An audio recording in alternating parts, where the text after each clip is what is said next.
அஸ்ஸலாமு அலைக்கும். இன்றைக்கி டே வந்து 31 மே மாதம் முடிஞ்சிருச்சு. அன்றைக்கி சண்டேனால அன்றைக்கி செஞ்ச ரெசிபீஸ் தான் உங்களுக்கு காட்டிகிட்டு இருக்கேன். பீஃப் கிரேவி பண்ணுறது முதலே சொல்லிடுவேன்.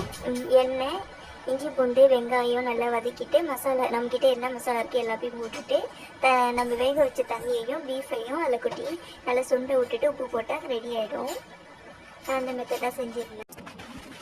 பக்ரீத்துக்கு கண்டிப்பாக எல்லார் வீட்லேயும் கறி வந்திருக்கும். முஸ்லீம்ஸ் வீட்டிலலாம் ஃப்ரிட்ஜு ஃபுல்லாக ரொம்ப இருக்கும். எனக்கு எங்கள் அக்கா வீட்டிலேருந்து பீஃப் கறி, ஆட்டுக்கறி எல்லாமே வந்து இருந்துச்சு.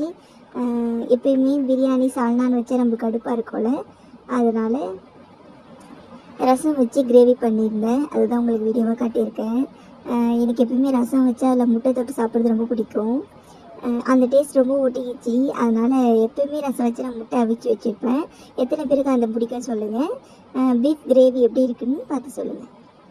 தேங்க்யூ. அஸ்ஸலாமு அலைக்கும்.